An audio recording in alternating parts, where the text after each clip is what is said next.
Amém, Senhor. Chegamos aqui, Senhor Deus, início dessa semana, Senhor, e colocando diante de Ti, Pai, a nossa vida, os nossos sonhos, Senhor, as nossas orações que temos colocado diante de Ti, Pai, que Tu possas estar olhando, contemplando, Senhor Deus, e trazendo a resposta, Pai.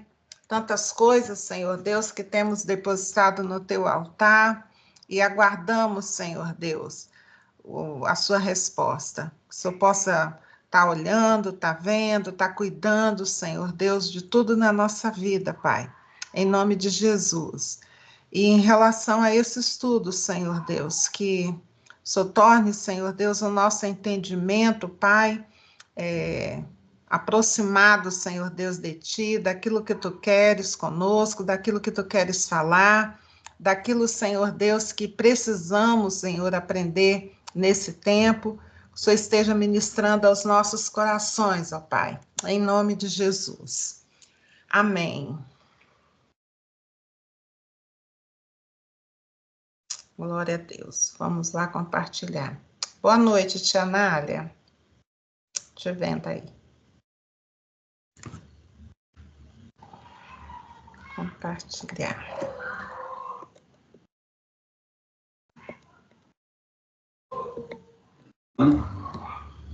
Botei para gravar.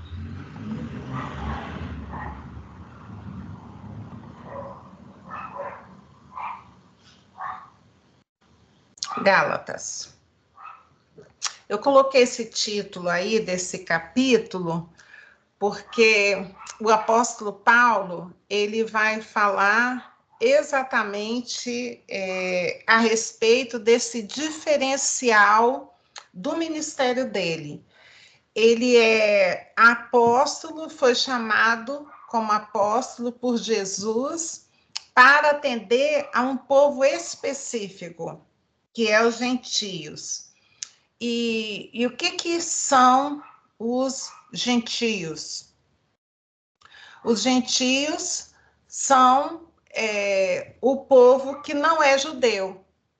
Mas mesmo o apóstolo Paulo falando, recebendo essa missão de pregar aos gentios, ele mesmo assim, ele não abriu mão de pregar ao seu povo. Por quê? O apóstolo Paulo, ele foi criado dentro da religião judaica. Ele nasceu judeu, ele nasceu. E ele foi criado dentro dos preceitos da religião judaica. E ele era um judeu. Mas Jesus aparece a ele e fala que ele vai ser o apóstolo que vai levar a mensagem do evangelho aos gentios. Então, pela palavra de Deus, a gente entende que ou você é judeu ou você é gentio. Então, o apóstolo Paulo, sendo judeu, ele é encarregado de levar a mensagem aos gentios. Quem são gentios? Aqueles que não são judeus. Então, o apóstolo Paulo foi chamado exatamente para falar para nós.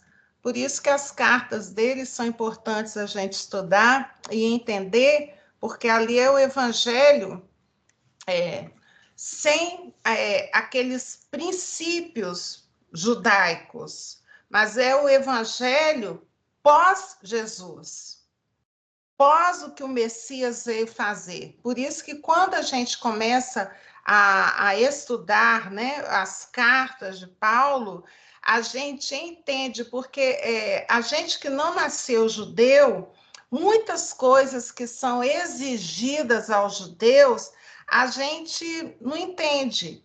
E aqui o apóstolo Paulo, principalmente nesse capítulo 2, ele vai falar que com a vinda de Jesus, muita coisa que era exigida aos judeus não é mais exigido. Acabou o tempo. Por quê?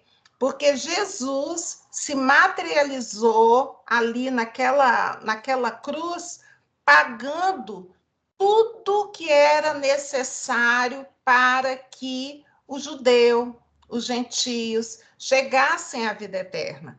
Então, não precisavam mais cumprir todos aqueles ritos. Que ritos, Gil, que você está falando? Que exigências você está falando? São aquelas que estão lá no Antigo Testamento, principalmente nos livros da lei, que são os primeiros 5 livros da Bíblia, né? Então, ali estão as normas que os judeus seguem. Só que os judeus que não aceitaram a vinda de Jesus ali na hora, para o que ele veio, deixa eu ver se eu consigo. Não aceitaram. O que é que eles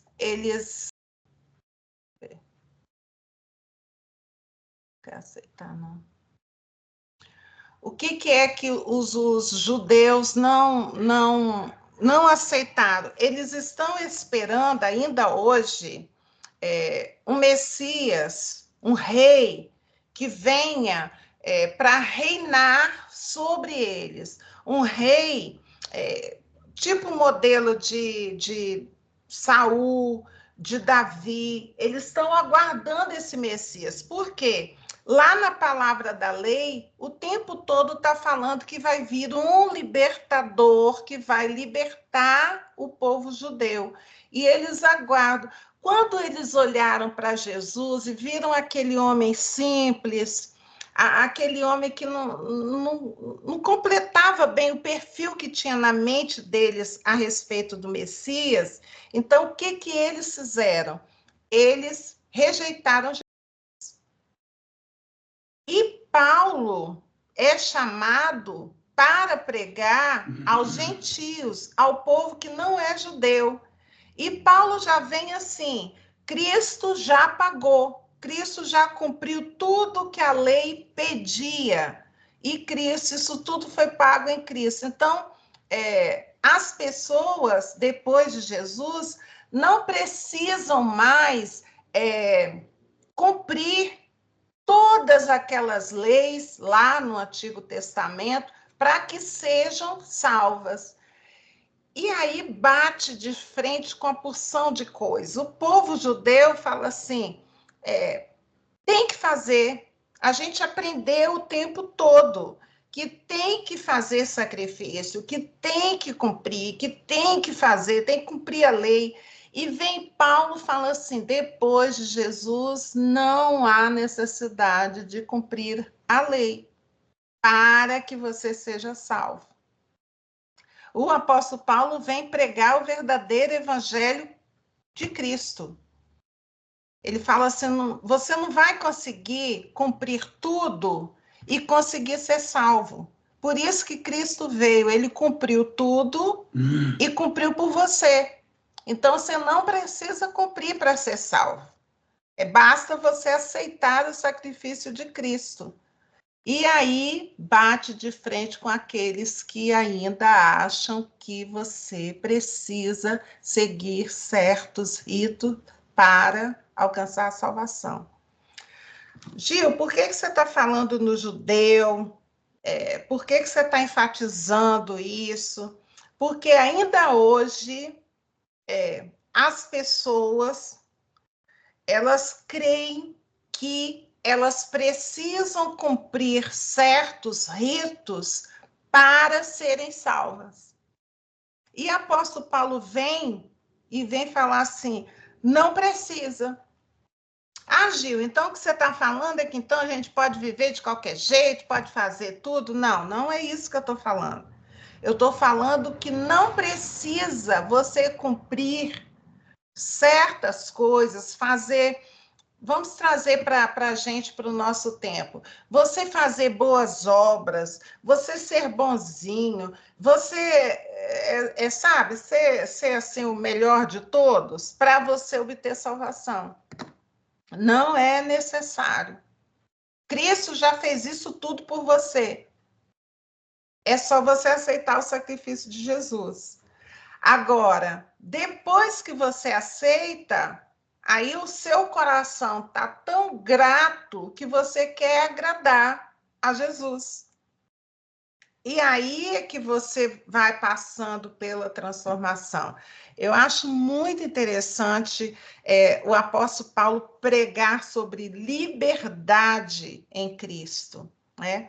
E o versículo assim desse capítulo 2, que você sublinha aí na sua Bíblia, é esse Gálatas 2:20, que ele está falando assim: já estou crucificado com Cristo. Ou seja, o que Paulo está falando? Lá naquela hora em que Cristo foi crucificado, eu estava ali também. Aí ele fala assim, e vivo, não mais eu, quer dizer, Paulo não vive mais, mas Cristo que vive nele, Cristo vive em mim. E ele continua falando, e a vida que agora vivo nessa carne, nesse corpo, essa vida que eu levo vivendo, eu vivo pela fé do Filho de Deus, ao qual me amou e se entregou a si mesmo por mim. Então, é nesse versículo 20 aí, desse capítulo que a gente está começando a estudar, ele resume tudo.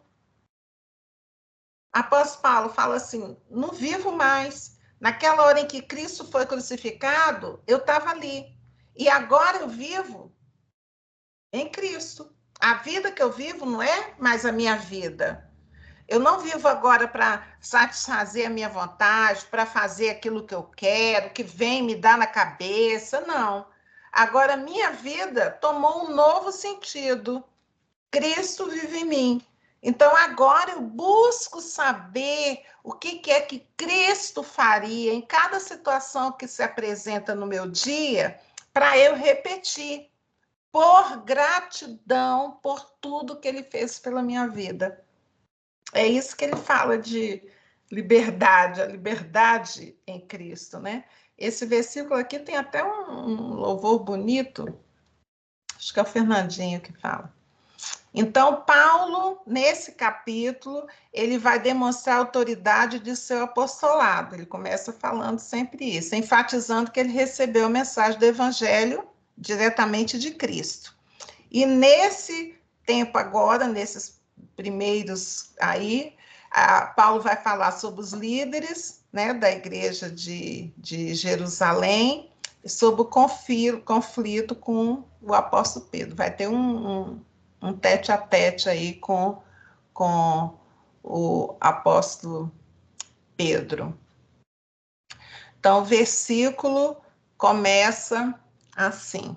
Eu acho que eu tirei da ordem. Deixa eu ver aqui. Feito uma ordem aqui do final aí que a gente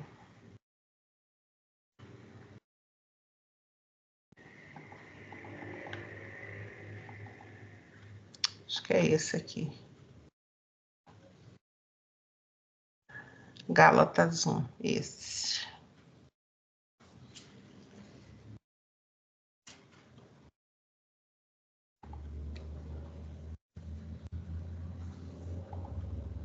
Gálatas 1, que é o finalzinho do que a gente estudou semana passada.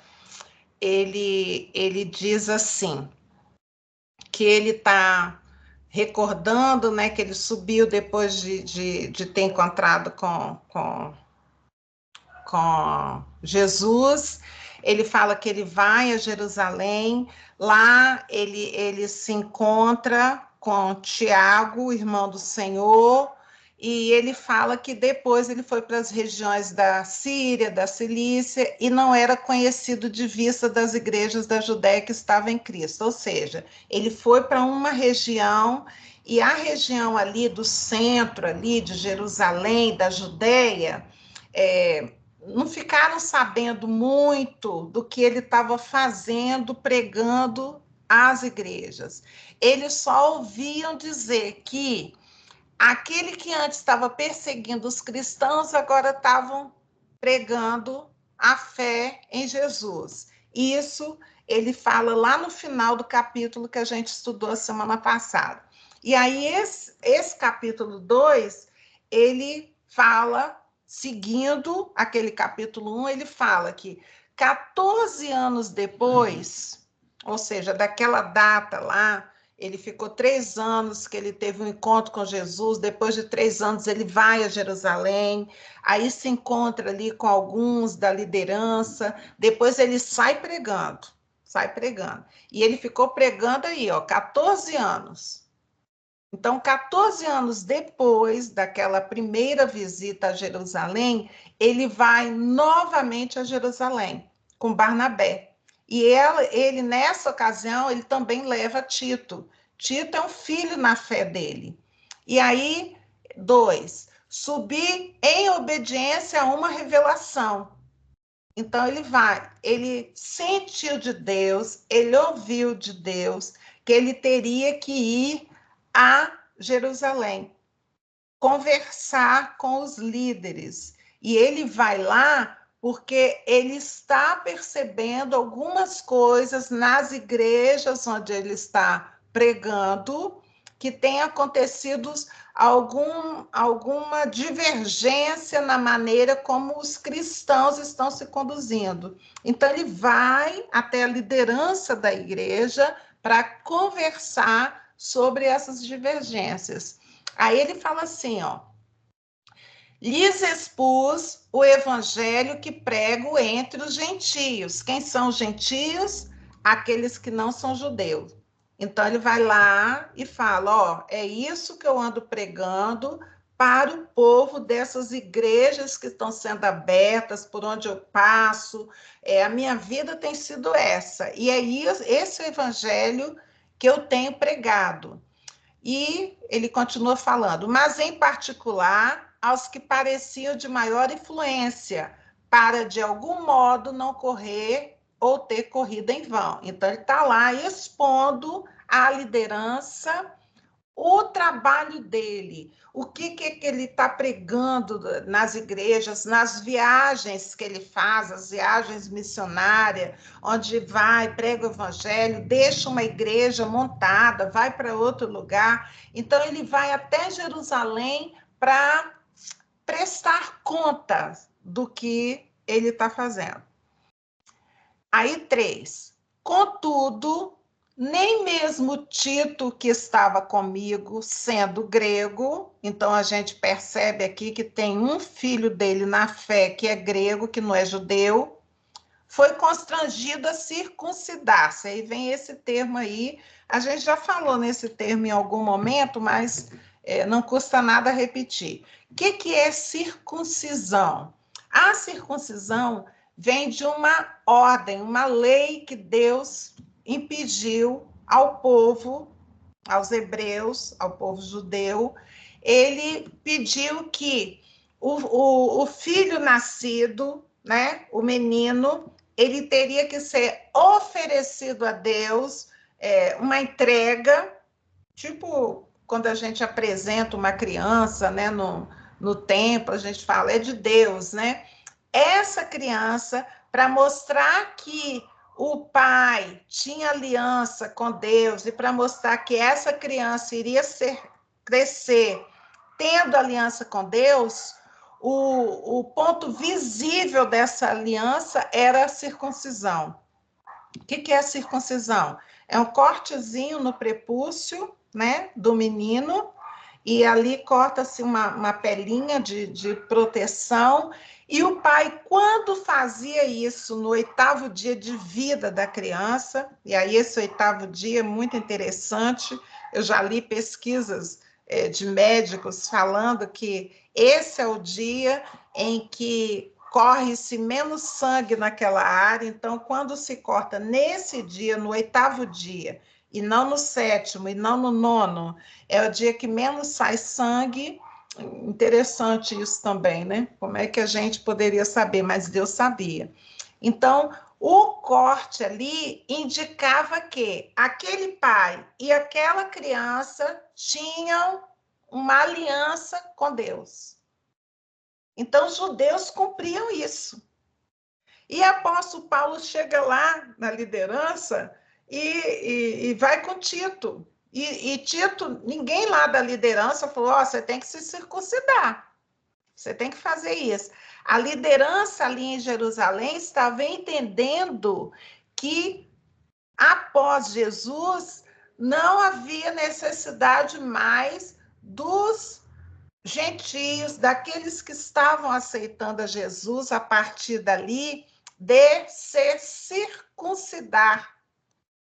Não havia necessidade. Agora, a aliança era feita de coração, né? Não precisava mostrar algo no físico, né? E aí, Tito estava lá junto com ele, né? E ninguém ali falou que precisava, o Tito precisava circuncidar. 4. E isso por causa dos falsos irmãos que se entremeteram com o fim de espreitar a nossa liberdade que temos em Cristo Jesus e reduzir-nos à escravidão. Então, ele fala assim, que havia alguns irmãos que estavam ali no meio entre eles e que estavam olhando tudo que eles faziam e prestando atenção. E, na realidade, esses irmãos, o que o apóstolo Paulo pensa desses irmãos é que eles estavam tentando reduzir a escravidão esses que estavam aceitando Jesus. O que ele fala de escravidão? Ele fala de voltar a cumprir toda a lei. O que em Cristo não havia mais a necessidade desse cumprimento. E o apóstolo Paulo vai lá falar a respeito disso com a liderança da igreja. 5. Aos quais nem ainda por uma hora nos submetemos, para que a verdade do evangelho permanecesse entre nós. Então, entre vós.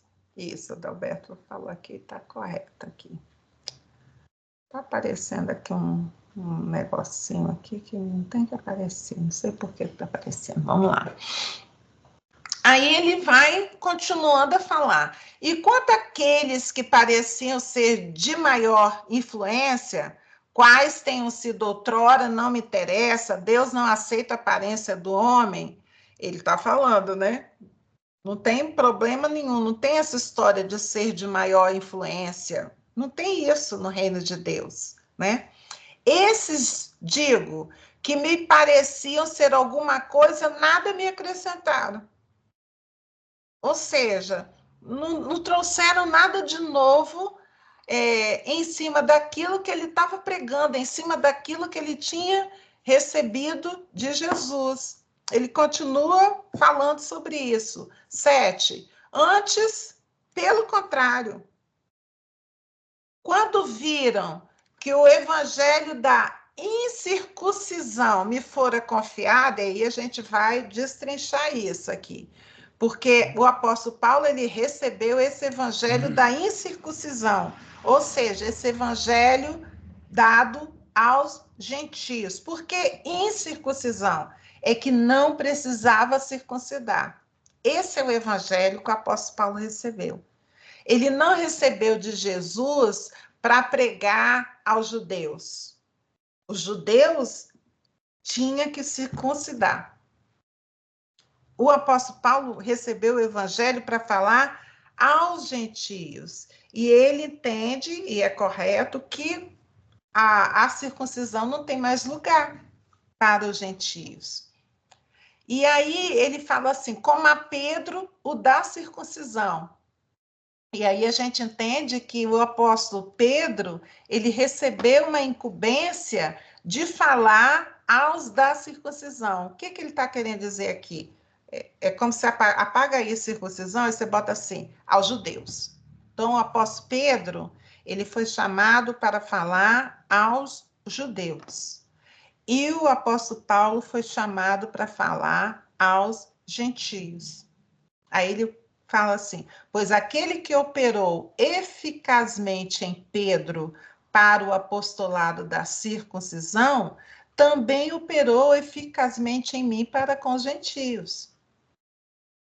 E aí ele continua prestando conta ali, ele fala assim, e quando conheceram a graça que me foi dada, né? Quando aquela liderança viu o encargo que foi passado para o apóstolo Paulo, ele fala assim: Tiago, Cefas é Pedro, e João, que eram reputados colunas é aquele que sustenta, que apara, né? São a liderança.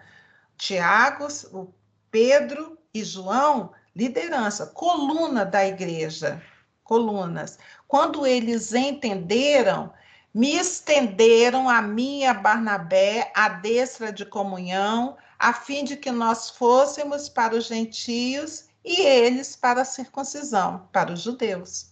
Então, assim, quando essa liderança entendeu que o apóstolo Paulo tinha um outro encaminhamento, eles entenderam e abençoaram. Vai lá, Paulo, você e Barnabé vão juntos aí para os gentios e nós vamos ficar com os judeus. E o que foi a única coisa que eles recomendaram? Recomendo-nos somente que nos lembrássemos dos pobres, o que também me esforcei por fazer. Então, o apóstolo Paulo está aqui falando, eles fizeram essa recomendação. Em outro momento, a gente percebe para eles fugir da impureza, eles falam também, fuja da impureza, fuja de comida com sangue, né? E vai adiante, vai pregar para os gentios. Aí Paulo continua falando aqui, contando nessa carta aos Gálatas esses acontecimentos. Ele fala assim: quando, porém, Cefas, que é o apóstolo Pedro, Cefas é Pedro, veio a Antioquia, então o apóstolo Pedro foi lá na região onde Paulo pregava, resistir-lhe face a face. Então, teve um entrevero aí. Na hora que o apóstolo Paulo se depara com o apóstolo Pedro ali na área dele, ele resistiu ali face a face, porque se tornara repreensível. Aí ele vai explicar o que ele viu ali, que ele repreendeu o apóstolo Pedro. Ele fala assim: com efeito, antes de chegarem alguns da parte de Tiago, comia, né? Tiago era o outro líder, né? Lembra? Tiago, Pedro, João, as colunas da igreja. Então, antes que chegasse alguns da parte de Tiago, o que estava fazendo Pedro? Comia com os gentios. Então, Pedro estava lá misturadinho com os gentios. Para os judeus, isso era um crime, não podia. O judeu não se junta com gentio. Então, o apóstolo Pedro, quando não tinha ninguém vigiando, ele estava lá junto com os gentios. Aí, o apóstolo Paulo continua falando disso, né? Quando, porém, chegaram, ele afastou-se e, por vir, veio a apartar-se, temendo os da circuncisão, temendo os judeus. Então, antes que tivesse alguém ali que pudesse apontar que ele estava errado, ele estava lá no meio, comendo. E comendo com gentios, a gente tem que entender que os gentios comiam de um tudo. Já o judeu não come de um tudo. Judeu, os mais rígidos, eles não misturam nem na cozinha deles a carne com algo do leite. Se eles vão fazer alguma comida que tem carne, é uma outra pia, é um outro aparador, é tudo separado. O judeu é todo cheio de restrição. E o apóstolo Pedro, judeu também, mas na hora que não tinha ninguém vigiando lá, ele estava lá comendo com os gentios, que não tinha problema nenhum. Na hora que ele viu que chegaram alguém lá, os judeus lá perto, olha, ele saiu de perto, se separou, né? Então, aí o apóstolo Paulo continua, 13. E também os demais judeus, quer dizer, estava Pedro e tinha alguns ali mais, né, com ele. Judeus dissimularam com ele, a ponto de o próprio Barnabé ter se deixado levar pela dissimulação deles. Quer dizer, o apóstolo Pedro estava ali misturado, e ele fez uma dissimulação ali tão boa que até o próprio Barnabé nem percebeu, não percebeu o que estava acontecendo. Mas o apóstolo Paulo viu. Ele viu que Pedro mudou quando chegaram os judeus, né? Então ele fala no 14, ele fala assim: quando, porém, vi que não procediam corretamente segundo a verdade do evangelho, eu disse a Cefas, na presença de todos. Então ele confrontou o apóstolo Pedro. Ele fala assim: se sendo tu judeu, vives como gentio e não como judeu, por que obrigas os gentios a viverem como judeus? E eu acho muito interessante isso. Para a gente, isso pode não fazer sentido, porque entre a gente não tem separação de judeu e gentio. Mas entre a gente pode estender essa palavra mais para uns cristãos, um certo tipo de cristão, que no meio do povo ali, no meio de todo mundo, ele é crente pra caramba. Mas aí, quando está longe do povo da igreja, ele vai se junta com os outros, faz o que os outros estão fazendo, entra na jogada. Aí, quando chega alguém da igreja, ele vai, disfarça, né? Sai fora, finge que não é ele, que não, né? A gente pode fazer esse paralelo, né?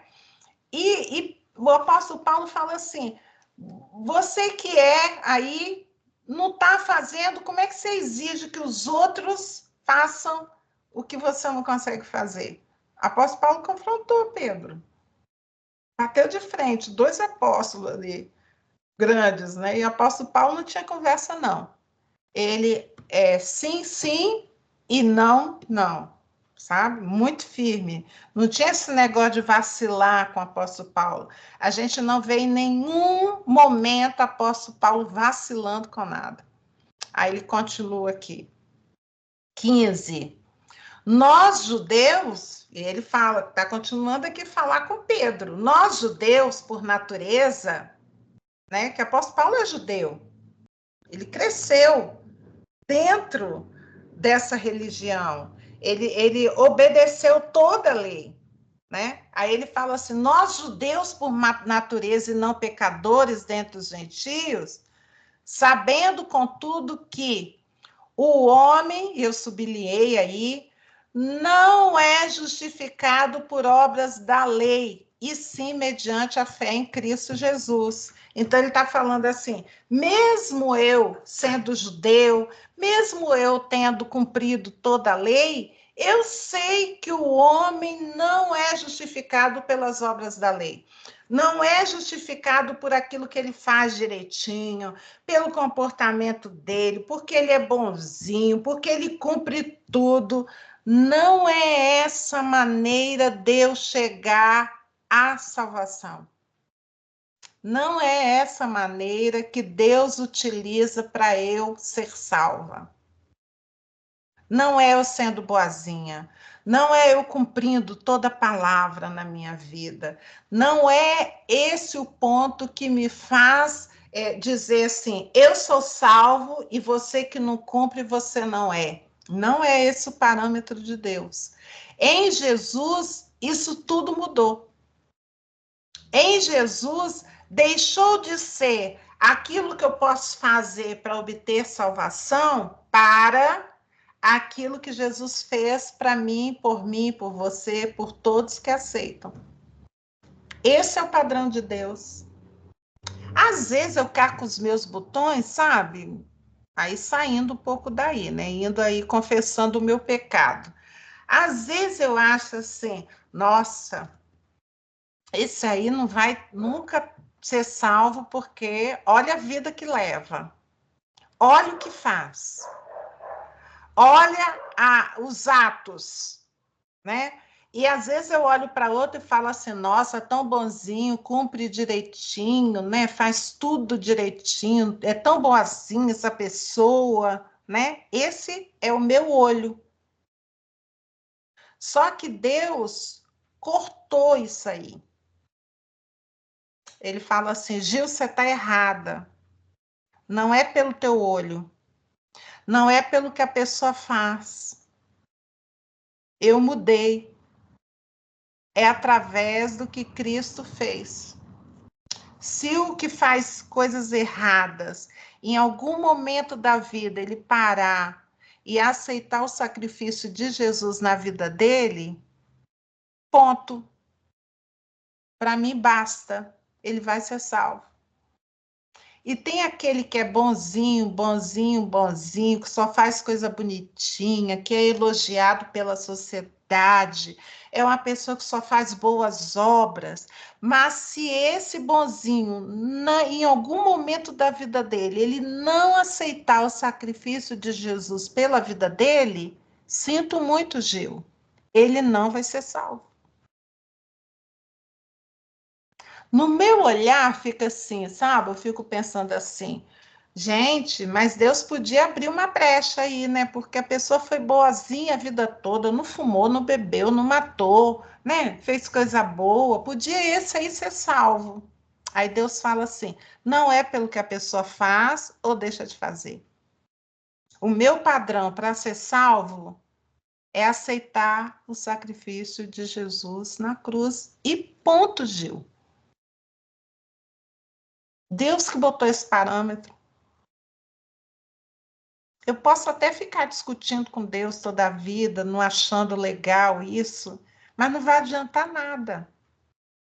Porque o parâmetro é dele, porque o céu é dele e quem vai para ser salvo é com ele. Então o parâmetro é dele, não é meu. E ele decidiu isso. Não tem outro jeito para se obter salvação. Não é o que eu olho, não é o que eu vejo, não é o que eu acho. É o que Cristo fez. Aí ele continua a falar aqui. Também temos crido em Jesus Cristo, para que fôssemos justificados pela fé em Cristo. Então, a justificação é pela fé em Cristo. E não por obras da lei, pois por obras da lei, aí ele fala assim, pelo que você faz, pelo que você cumpre ali dos mandamentos todo, ninguém vai ser justificado. Então, pelas minhas atitudes de boazinha, de fazer tudo certinho, não fazer nada errado, não adianta nada isso aí. Eu não vou ser justificado por aquilo que eu faço. Eu vou ser justificado por aquilo que Jesus fez. Gil, você está falando, então, que o pior assassino de todo mundo, aquela pior pessoa que matou tanta gente, que fez isso, que fez aquilo, aquela pessoa pode ser salva se ela, em algum momento, se arrepender do que fez e falar que aceita Jesus na vida dela? É isso que eu estou falando. E foi isso que aconteceu em algum momento na vida de Jesus, na hora que ele estava sendo crucificado.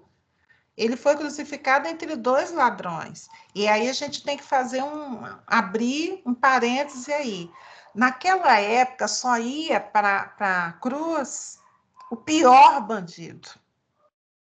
Não era só porque assaltou que vai ser crucificado. Era o pior dos piores. E colocaram Jesus para morrer num lugar de pior dos piores. Mas naquele momento em que ele está lá na cruz, tem um ladrão que se volta para ele e fala assim: Jesus, lembra-te de mim quando entrares no paraíso. E tem o do outro lado que não leva em consideração ser Jesus ali. Então a Bíblia fala que aquele que mencionou Jesus e aceitou o que ele estava fazendo, aceitou que ele era o Messias, esse foi justificado. Já o outro não. Então, o que eu quero falar é que independe do jeito que você leva a tua vida.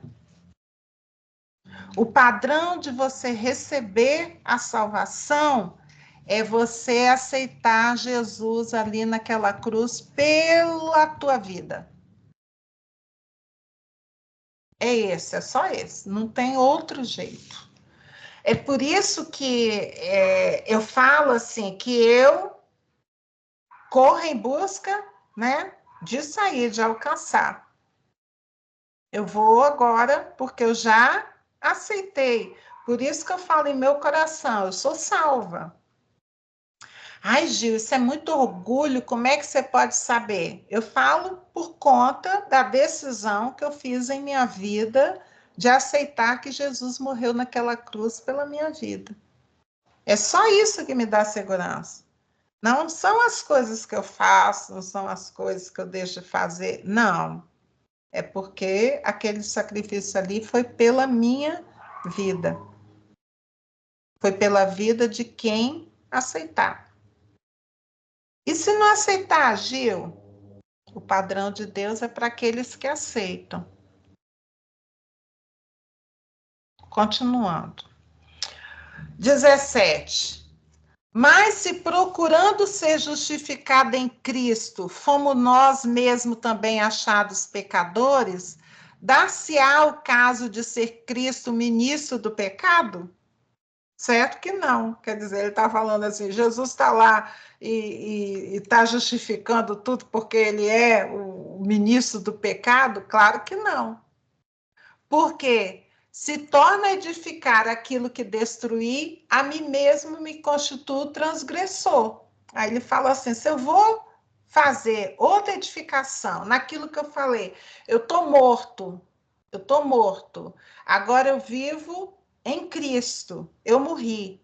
Aí ele fala assim, se eu paro isso aí, vou fazer um outro eu, deixar de lado aquilo que eu aceitei Cristo na minha vida, eu volto a me constituir um transgressor. Eu volto naquela primeira situação que eu estava. Aí ele fala assim, porque eu, mediante a própria lei, ele está falando, ele judeu, hein? Mediante a própria lei, morri. O que ele está dizendo assim, aquele eu antes que cumpria toda a lei, que fazia tudo certinho, estou morto. Aquilo não serviu. Aquilo morreu em mim a fim de viver para Deus. Aí ele fala assim: estou crucificado com Cristo. Ele entendeu que, e ele passa isso para a gente, que eu preciso me ver naquela cruz junto com Cristo. Eu preciso ver que aquele gesto que Jesus estava fazendo lá não foi um gesto qualquer, foi um gesto para mim, para eu ser salva. Aí o 20, que é o maior versículo que eu sublinhei aqui, você sublinha aí na sua Bíblia aí. Ele fala assim, logo, já não sou eu quem vive. Ou seja, ele morreu. Aquele Paulo antigo, que confiava nas atitudes dele, que confiava no que ele fazia de bom, no que ele cumpria toda a lei, aquele morreu. Aí ele fala assim, ó, mas Cristo vive em mim. Ou seja, ele passou a ser uma nova criatura. Aquela velha lá que vivia, que cumpria tudo para ser perfeito, para ganhar medalha no final da vida, aquele lá acabou. E nasceu um novo Paulo. Cristo vive em mim. E esse viver que agora tenho na carne, né, que agora sou eu também falo a mesma coisa que Paulo, e esse viver agora que agiu aqui, que eu tenho na carne, vivo pela fé no Filho de Deus, Jesus Cristo, que me amou e a si mesmo se entregou por mim. Quer dizer, o sacrifício que Jesus fez lá foi pela minha vida. Na hora lá que ele estava lá, ele estava pensando em Gil também.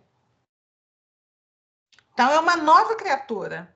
Aquela velha lá que pensava assim, eu fui criada assim, não pode matar, não pode roubar, não pode não sei o quê, não pode não sei o quê, para você ser bem, para Deus te perdoar, para Deus te aceitar. Agora eu entendo que mesmo se eu tivesse feito aquilo ali tudo assim, não rouba, não mata, eu nunca fiz essas coisas aí, isso não me dá acesso à salvação. Ou seja, nada do que eu faça, nada do que eu venha fazer e achando que eu vou merecer, isso aí não vai me levar a nada. O que vai me fazer é eu morrer aí e viver em Cristo. Porque ele me amou e a si mesmo se entregou por mim. Esse é o Gálatas 2:20. 21 fala assim: não anula a graça de Deus, pois se a justiça é mediante a lei, segue-se que morreu Cristo em vão. O que ele está falando? Que se o acesso à salvação é mediante a lei, se continua, se você tem que se circuncidar, se você tem que cumprir toda a lei, não pode isso, não pode aquilo outro, não pode, você faz tudo certinho, ele fala assim, se for para isso, Jesus Cristo morreu em vão. Porque se você fizer isso tudo aí, você vai conseguir salvação. E Cristo não morreu em vão. Aí eu botei uma frase aqui do lado, né? Como você sabe que você é salvo? Gálatas, a resposta é Gálatas 2:20. Eu morri e agora eu sou, Cristo vive em mim. Eu sou viva em Cristo. Então, eu botei uma pergunta aqui para finalizar, termina aí, né, nesse 21, né? Para quem Cristo morreu em vão? Olha que frase pesada que eu botei aqui, hein? Para quem? Porque tem algumas pessoas que não levam em conta o sacrifício de Jesus na vida delas. E para essas pessoas, Cristo morreu em vão. Para aquelas que aceitam aquele sacrifício de Jesus na cruz pela vida delas, valeu o sacrifício. Agora, para aquelas que não aceitam o sacrifício na cruz de Jesus pela vida delas, Cristo morreu em vão. E olha que peso, né? A gente precisa pensar nisso, não só para as nossas vidas, mas também para aqueles que nos cercam. Cristo morreu em vão na sua vida? Ou o sacrifício dele na cruz foi pela tua vida? Valeu também. Vamos orar? Amém, Senhor. Nós te louvamos, Pai, te louvamos pelo teu sacrifício, Senhor. Te louvamos, Senhor Deus, porque Cristo não desistiu ali na cruz, ele foi até o final, Senhor Deus. E a morte foi morte de cruz, uma morte difícil. Ele não voltou atrás, Senhor Deus. Ele cumpriu tudo que ele foi feito, propósito da vida dele, para ele fazer, ele foi até o final. E isso nos trouxe a salvação, Senhor Deus. E nós acreditamos que morremos, Senhor Deus, e renascemos em Cristo. E nisso a gente vive, nisso a gente leva a nossa vida, Senhor, e nisso a gente põe a nossa esperança. Que o Senhor possa também, Senhor Deus, penetrar na vida daqueles que ainda não te conhecem dessa maneira, não entendem o que o Senhor fez na cruz, ó Pai. Que o Senhor possa, Senhor Deus, penetrar no coração, na mente dessas pessoas. E a gente tem colocado diante de Ti, semana a semana, pessoas, Senhor Deus. O Senhor possa penetrar, possa entrar e possa haver um entendimento, Senhor Deus, que Cristo nos libertou. Em nome de Jesus, Senhor, abençoa nossas vidas, ó Pai, abençoa nossa casa, Senhor, abençoa, Senhor Deus, tudo que temos empreendido fazer, todos os nossos sonhos, todos os nossos projetos, Pai, abençoa nossa vida, Senhor Deus, nós te colocamos todas as coisas, Senhor, até aquelas coisas que têm sido motivo de preocupação, Senhor, em nosso coração, Senhor Deus, nós lançamos sobre Ti, Pai. Em nome de Jesus, Senhor, nos abençoa, Pai. Amém. Amém.